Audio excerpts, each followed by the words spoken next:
I'm going to take you into the world of the greatest hunters I've ever met. That's the claw marks right there. The Sand tribe are masters of the desert. They're charging, they're charging. Keep it rolling if you can. Tracking their prey for miles. Killing with poison arrows. Yeah, my heart rate's up. My heart rate's up.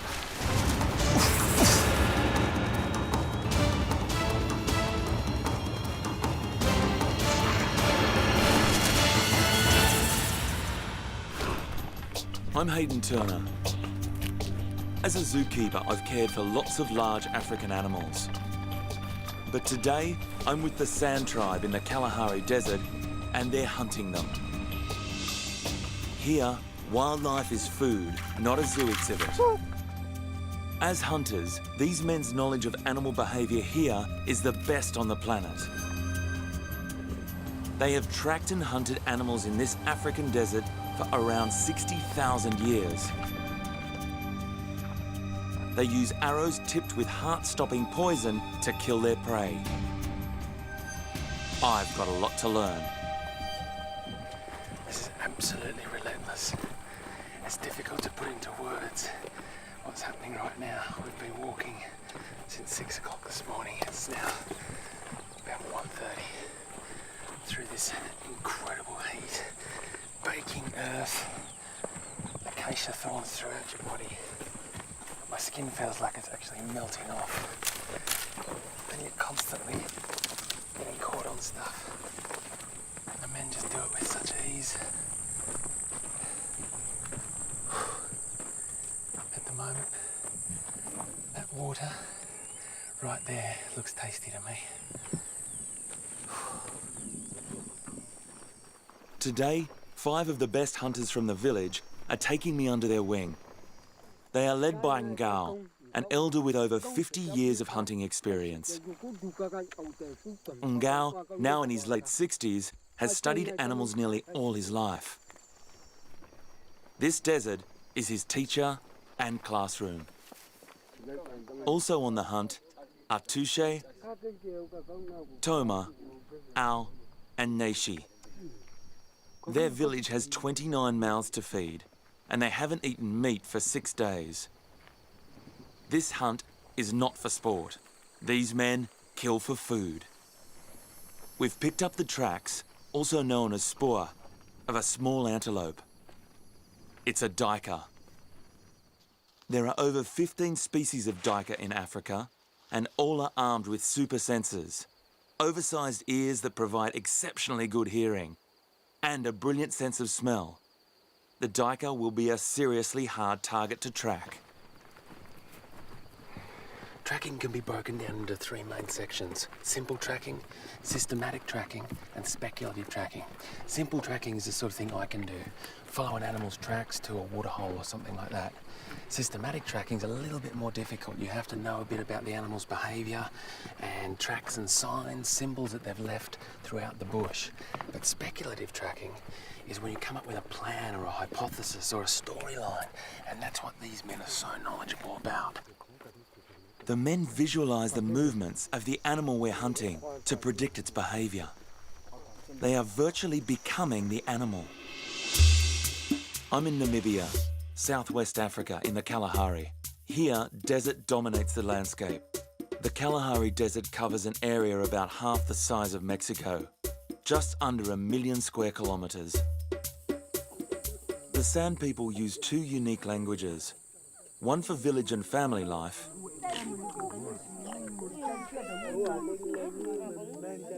and one language of clicking sounds just for hunting.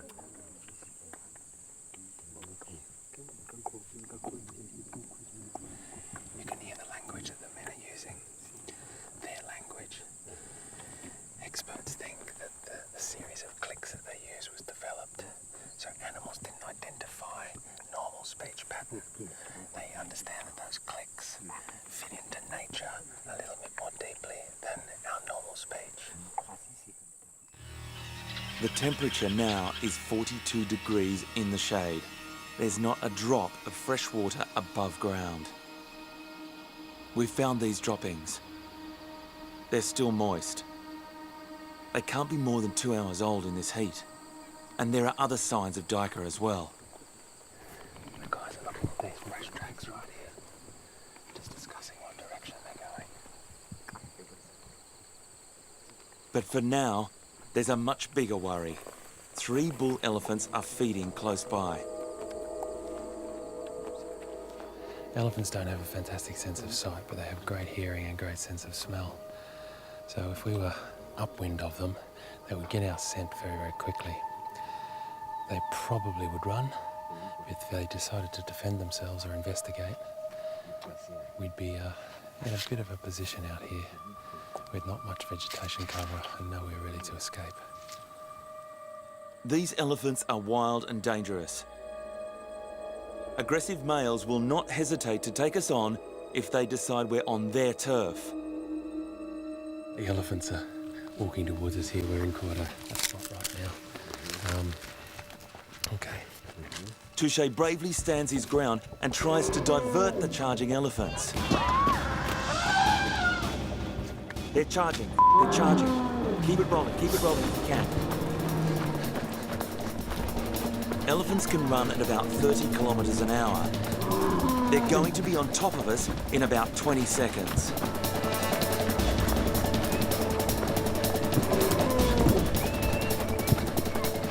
I know we need to regroup, stand our ground, and turn the elephants around by making as much noise as we can.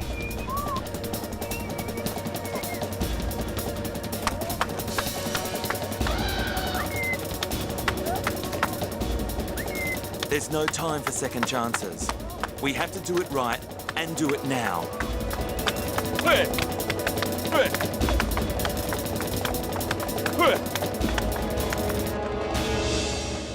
It works. The elephants call off their attack and turn tail. It's always an indication when the men run, I run. About 500 people are killed each year by elephants. But the animals are not to blame. Both elephants and the san are being pushed into smaller and smaller spaces. As both animals and humans search for food and water, confrontations happen more and more. That was a close call.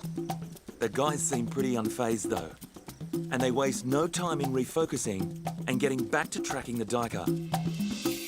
They have to if they want to eat meat today. When the tracks get a little bit difficult to find, well, the men have to try and regain the tracks. They'll send 2 men out on the flank there, and they cover a massive area, and they come back together after they've gotten back on the track.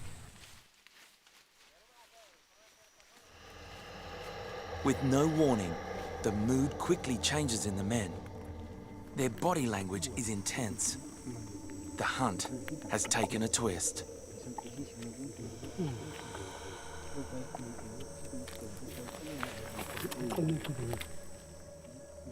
Leopard is killed. My gosh, a leopard. Gosh, I've got goosebumps. Whew. We are right on the spot where a leopard has made a kill.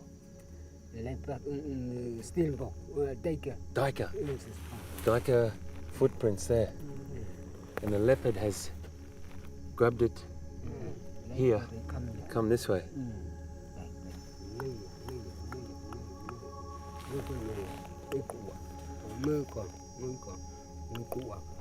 Look at this fur here. There's a little bit of fur just here.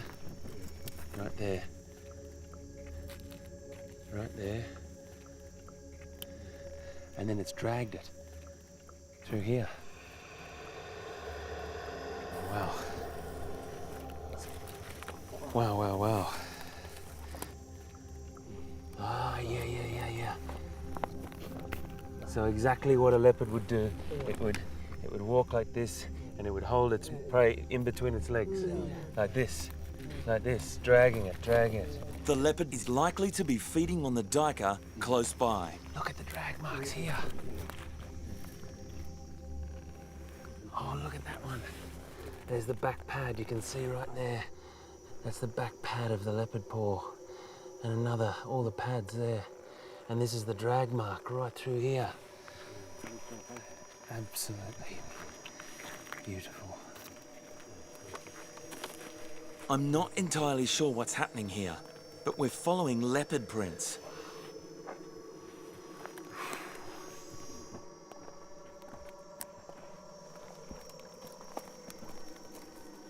Oh wow, my heart is racing. This is fresh. I feel like I'm in a battle of apex predators. Me and the men versus a big cat. The winner gets to eat tonight. Not a situation I ever imagined myself getting into. And this is duiker fur. And this is the opportunistic behaviour of the sun. If something comes into their path, they will just follow it. We might get there, the leopard might be there, a kill might be there, who knows?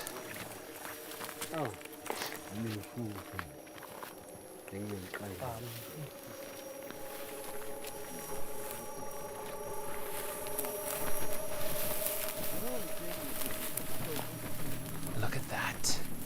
Look at that. That is incredible.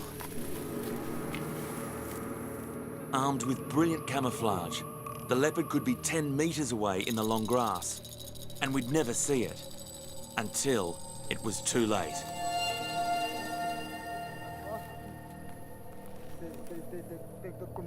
Toma wants to move the duiker carcass onto open ground, so if the leopard does attack, we have a chance of seeing it coming and defending ourselves. And I have to tell you now, yeah, my heart rate's up. My heart rate's up.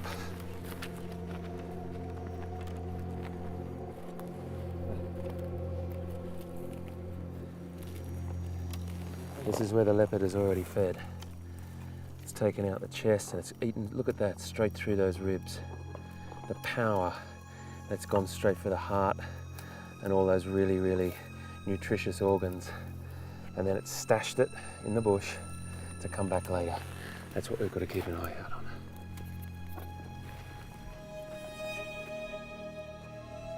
This is not a situation you want to be in, unaware of a leopard approaching.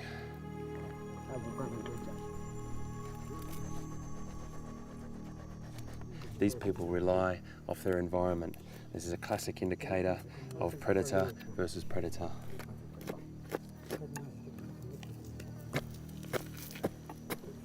This is where the claws went in. Look at that. 1, 2, 3, 4. That's the claw marks right there, where the animal's been held. It's grabbed the animal by the throat with its mouth, and its claws have come around the back of the animal right there.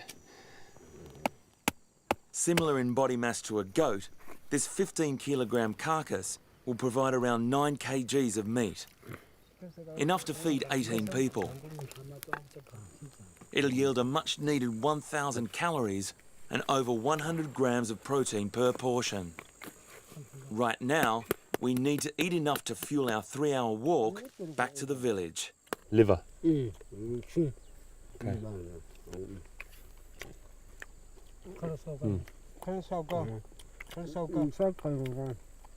Dry. Very strong. The rest of this kill will be a vital, nourishing meal for the women and children. Life in the village is a day-to-day challenge. Illegal poaching and government pressure has eroded traditional ways. By selling handmade jewellery or trading small amounts of livestock, families make just enough money to buy maize and flour. When possible, meals are supplemented by hunting meat, and giant rodents are a firm favourite.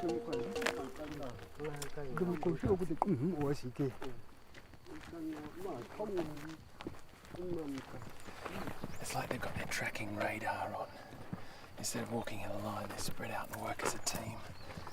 And look, it's just beautiful to see that radar becomes from one person to 5 people out like that, scanning the ground constantly and reading exactly what's happened last night. It's really interesting to see as the men are looking for tracks and they think they're on the right spot. They always have a man out on the flank and he is checking to see if they're staying on the right spot and they haven't veered off it. We found fresh spoor. The pace is picking up. Okay, yeah, look at that. Wow, so the porcupine has actually dug at this spot. This is really, really fresh, and you can see that it's dug down here and it's eating this root right here. And this is very fresh, so this is the trail that we're on.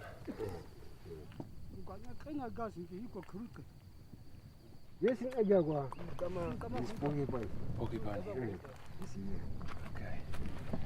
So we've come to this clump of vegetation here, and there's porcupine burrows all the way around, but the men are looking for the freshest tracks into one of the burrows. We'll only have enough energy in this 45-degree heat to dig 1 or 2 burrows out. There is no room for guesswork. We've just come to the other side now. Porcupines have several entrances to the burrow so they can have a quick escape, but the men have blocked some, but this seems to be the one that's going to fit us. Well, him anyway. Porcupines are the largest rodent in Africa. They're nocturnal and weigh up to 30 kilograms. Their underground burrows are like secure bunkers, hard to breach, with a secure central sleeping area and multiple escape routes. The only way to find the porcupine is for Toma to go into the burrow. Toma is a shy, quietly spoken man. What he lacks in conversation, he makes up for in bravery. Because he is the chosen tunnel guy. Personally, I can't believe that someone has the guts to go in there, in the dark. If Toma gets too close to the porcupine, chances are it will be super aggressive. It'll thrust its rear end in his face, stab Toma in the eyes with its spines, and potentially blind him.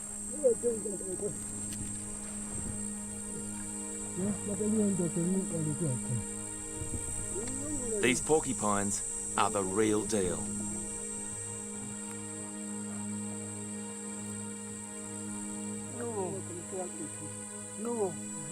I'm just using the night vision on this little camera because I can't physically actually fit down this hole.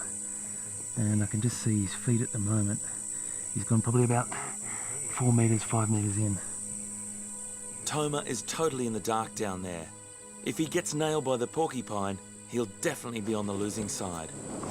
And we are hundreds of kilometers from the nearest medical help. Coming back.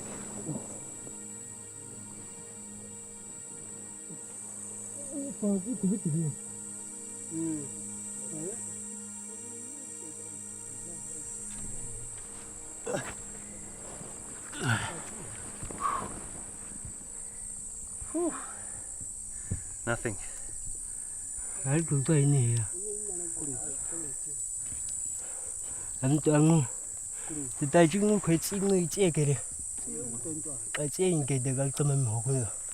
So he's actually seen the porcupine, and now everyone's discussing it. Everyone's got an opinion and input to this. They're making a plan, a strategy. It's all about safety because these are incredibly dangerous and no one wants Ngoma to get a spine in his face.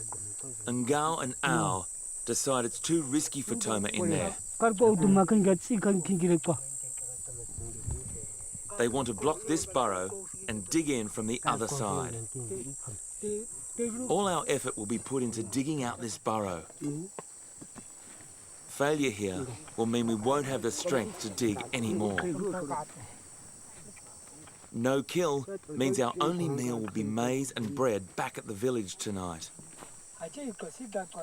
That's like working a 12-hour shift and only having 2 slices of bread the whole day. After 2 hours of digging, the burrow is wide enough for us to get eyes on the porcupine. Okay, I'm going in. Okay, pass me that small camera.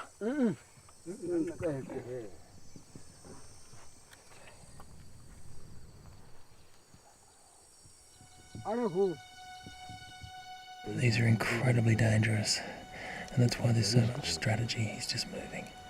I'm going to be very gentle.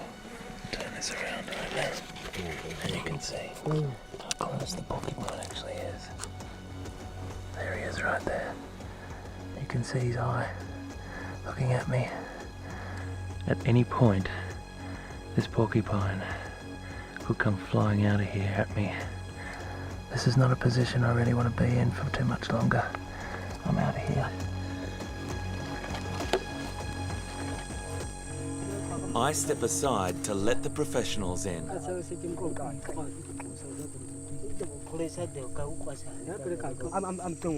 Ngao widens the burrow so Toma can get a clear shot with his spear.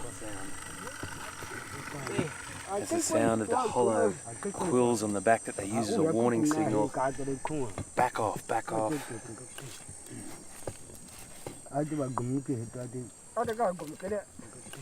The kill isn't straightforward. We thought it was just one porcupine in the burrow, but it's 2 for 1. What Toma actually saw from the other burrow was 2 porcupines really close together, which means double the danger here. Their spines are layered and act like a shield. To get maximum penetration, Toma must feed the spear between the spines, then push down hard to make the kill.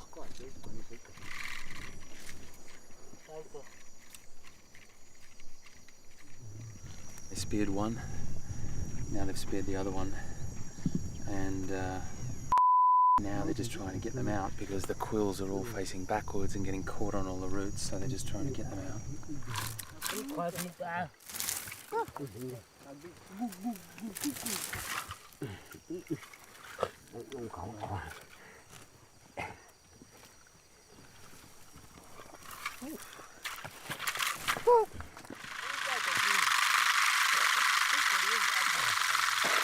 The nerve endings are still active in the porcupine, and even after death, it warns us of its weapons.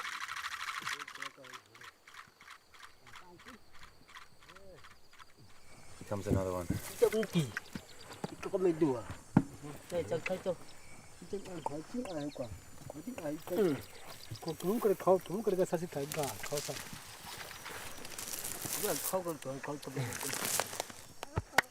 The desert has provided meat for us.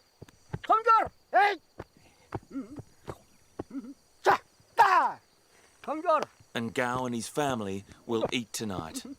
He's worked hard to provide for them. He's proud and he's happy.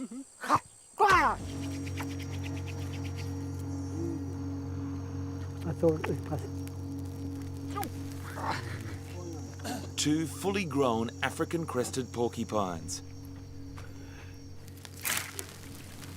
With a combined carcass weight of over 50 kilograms. They'll provide enough meat for the whole village. Underneath those spines, there's still a big animal. There's lots of meat there.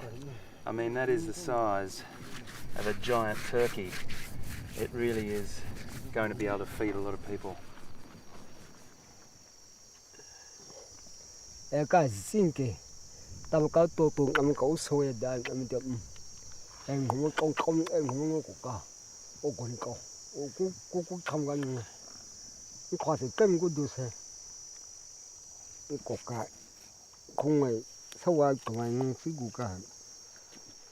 This porcupine fat will give us around 1,800 calories for each hand-sized chunk we eat, which our bodies will convert into a huge amount of energy.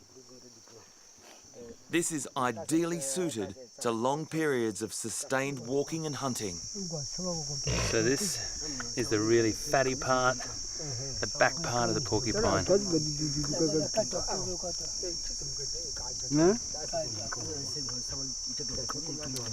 It tastes good.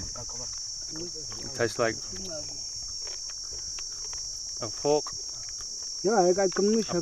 rib or something like that, with a bit of a rodent aftertaste. Porcupines are plentiful, But endless poaching and the illegal bushmeat trade are robbing other essential food sources from the Sand people.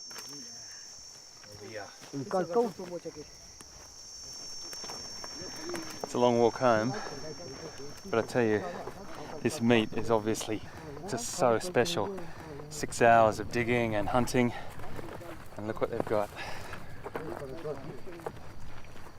I survive on about 2 litres of water a day, whereas the men get by on about a quarter of that. The difference is, my body just isn't used to these conditions, and I'm really feeling this. I'm slowing the guys down.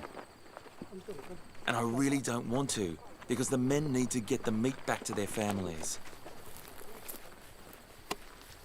And Gao has noticed my pace slowing, but he has a solution. We've been walking for about 6 hours today, and I would have just walked straight past this bush, but this is the local knowledge that you need to have to survive in a place like this. This tuber is a tiny little plant underneath this fire stick bush, and the men are showing me here this juicy tuber they can use to get water off and survive. There's no surface water at the moment. This is the dry season, and getting this out and the men being able to get a drink might be the difference between them getting back and not getting back. We've been walking for 6 hours now. That and the heat are really starting to take its toll on me. To stop dehydration damaging my body, I need at least 2 cups of water. Tiny little shoot coming out of the ground. You wouldn't think that that massive thing is under there. Certainly does take knowledge to know that exists under the ground from that little shoot. Look at that. So, this is a piece of tuber that could save your life.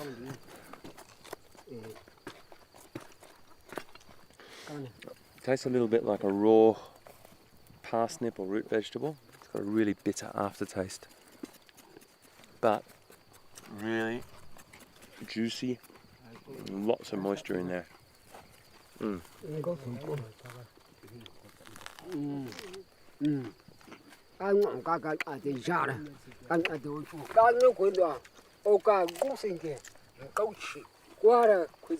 Keep going. It's actually really good. Really good.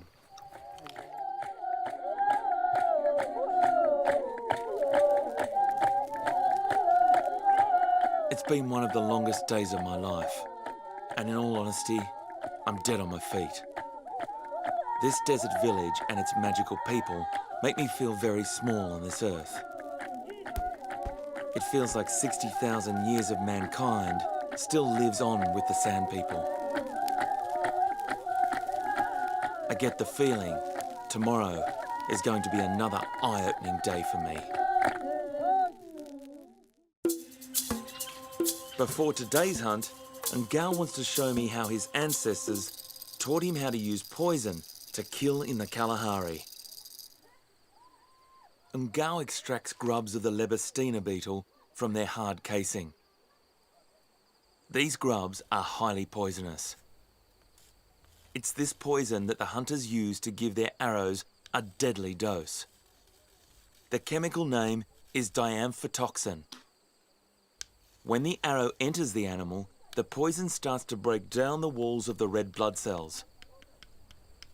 The effect is similar to being bitten by a cobra or rattlesnake.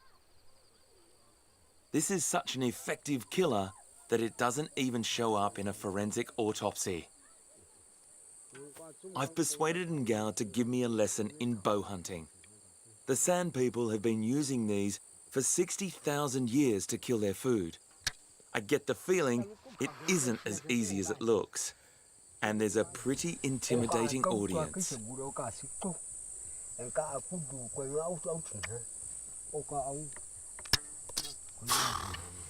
Not like this, but halfway. Okay.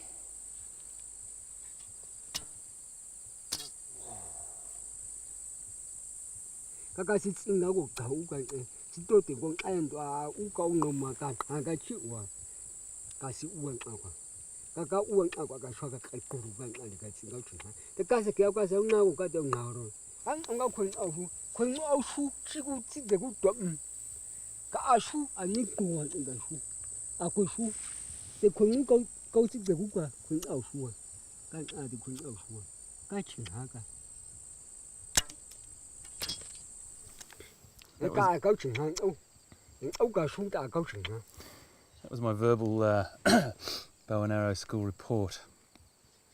Seems I'm doing all right, but I need a few pointers, and your knees seem to get in the way if I was the way I was sitting.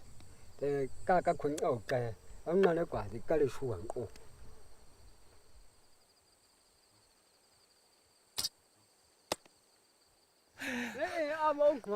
What a teacher! What a teacher! Hey. Gosh, that feels good. That felt very good. From this position where you feel a little sort of stiff and everything, and then getting down low, really does feel like you're drawing back, and your whole body is actually going through that aim of that arrow. It's midday. The temperature is already up to 45 degrees in the shade.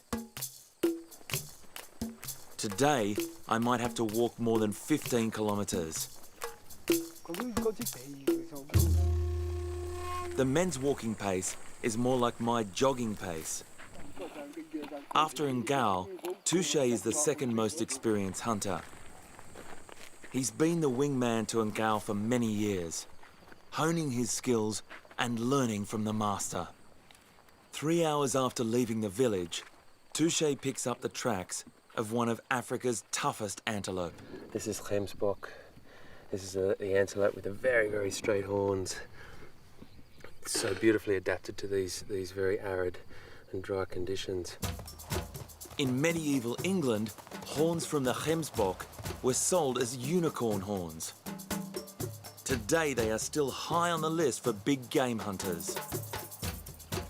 They can flee from many predators with speeds of up to 60 kilometres per hour, which is nearly as fast as a racehorse. Ngao tests the wind. We're downwind from the Gemsbok herd. It's blowing towards us. He knows they won't pick up our scent. The hunt is on. Right next to my feet here are the tracks of a Gemsbok, and Kao and I are tracking this together. I'm following him, but there's something very beautiful about walking in the tracks or next to the tracks of the animal. You feel like you've been right there, right in the moment, exactly the same as the animal has been.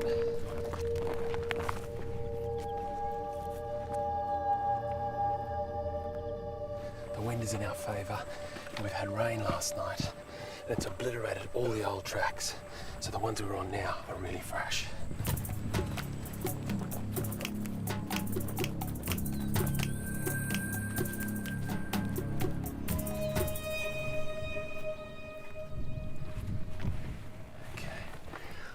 Just told me that this, believe it or not, is the scrapings and digging from the Gemsbok, from an antelope. You'd think it'd be done by something like a burrowing animal, but it's used its hoof to dig out like that. And if you look down here, there's bite marks on this tuber that the animal's taken bites out of. Just there, can you see that? This is one of the fantastic adaptations. These antelopes have the ability to know where to dig to get something like that. Ngao locates the herd of Gemsbok about 500 metres ahead of us. While grazing, they're relaxed and unaware of our presence. On Ngao's instructions, we fall back to make a game plan.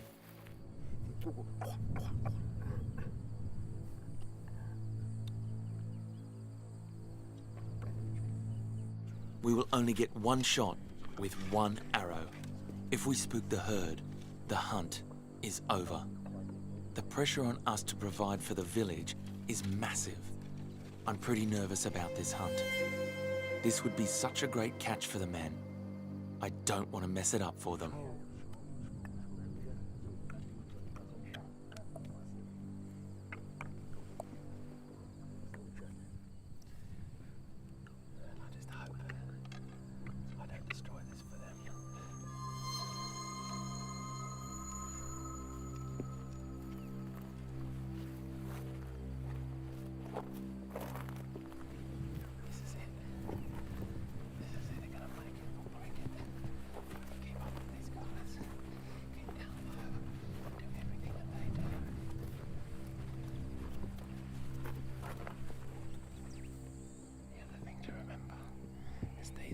fearsome antelope. They will take on a lion, they will protect themselves, they'll protect their young, and they have horns that would go straight through you if we get in the wrong place.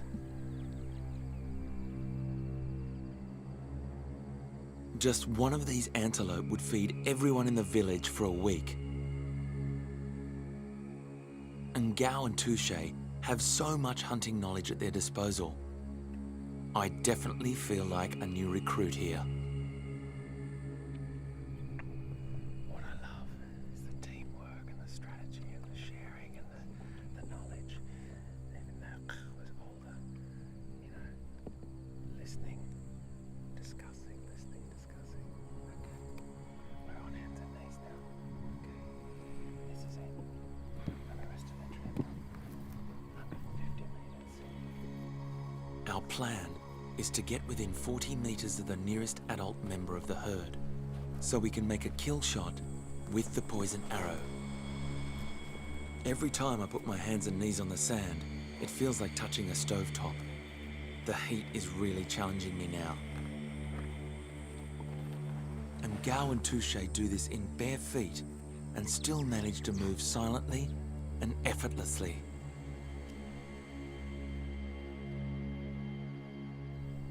Car's been sitting over there for about 10 minutes now, just observing, watching, whether they're comfortable, whether they've picked up the scent of anything, whether they're on the move, whether they're ready just to stay there. So many different things. And it's just all this absorption of animal behaviour and why these men are the best in the world. African antelopes have brilliant hearing to detect predators. Right now, we're the predators, and we have to be so careful not to blow our cover. Ngao decides this is it. It's time to make our final approach and take our one and only shot. Something is spooking the herd. Agonizingly, they bolt.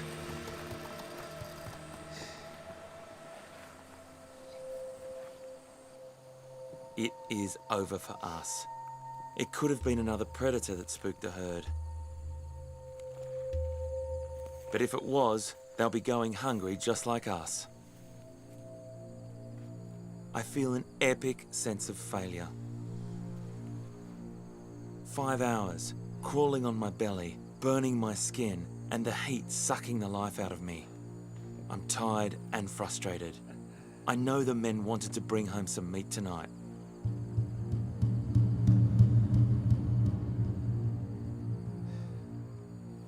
I really feel for the guys, who all have families to provide for. It just showed me how hard, how phenomenally hard these people work for beautiful food. It's every day for them. For me, I don't know if I could do it.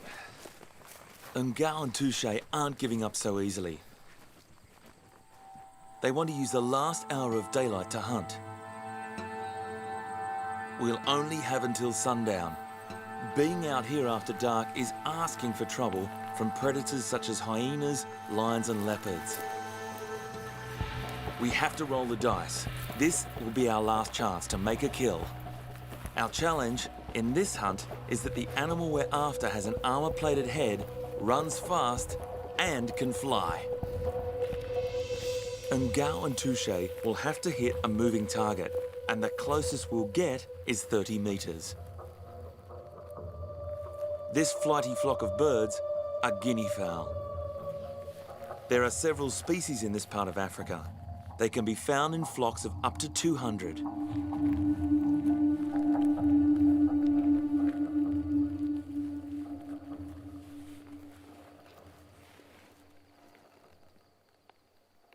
Ngao gets a shot away. But the birds are spooked. Guinea fowl aren't built for sustained flight. Flying is their last option. Instead, they run and use their camouflage to hide. I go jogging and get to the gym every week, but the fitness and stamina of these men is another level. And Ngao is nearly 70. Chasing guinea fowl You gotta stay down low, like this. So you're doing this little leg squat for about 100 metres. And then the men unload about 3 or 4 arrows each and then sprint. I'm not sure if they've got a bird or if they're just trying to get their arrows. They grab their arrows really quickly and then they go again. It's incredible fitness of these men. One of these plump birds provides more meat than a supermarket chicken. That's if we can kill one.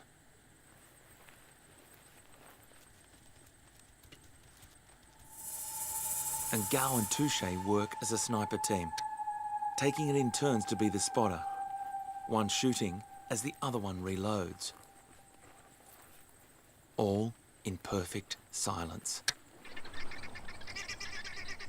Unlike army snipers though, our ammunition, the poison arrows, are not expendable, and each one must be retrieved and if possible, mended.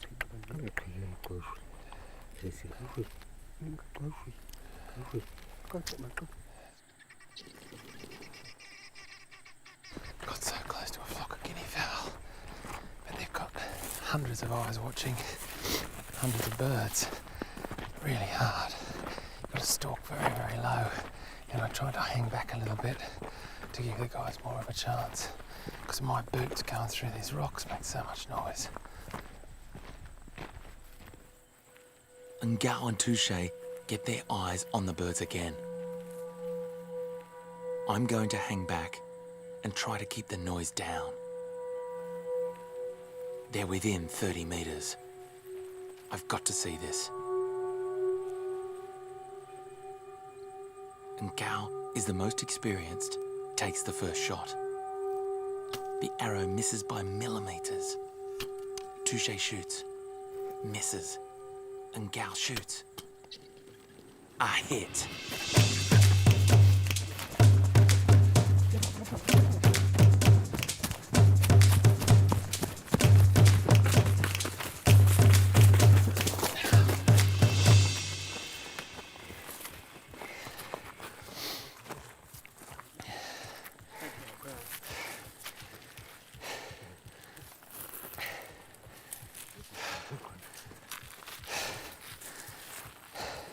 Unbelievable. The guys are interested in finding the really important part of the arrow. I'm trying to bring my heart rate down. A perfect shot, straight through the chest cavity. So Kao is showing me a perfect example here of how the arrow works. The arrow is broken off at exactly the right point. It's broken off just there at that link shaft, exactly as it's been designed to. The poison takes effect and the bird dies. Guinea fowl are very, very plentiful around here. It's called a helmeted guinea fowl. You can see by that really wonderful structure on its head there. Good food, yeah? Yeah. Yeah.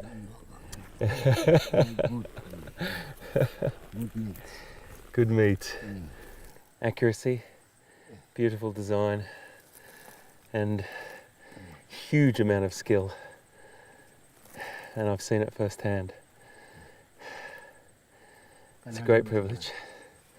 Great privilege. My time with the San has been an incredible learning curve. It's been a dream come true for me. I've learned about tracking and behaviour from the best in the world.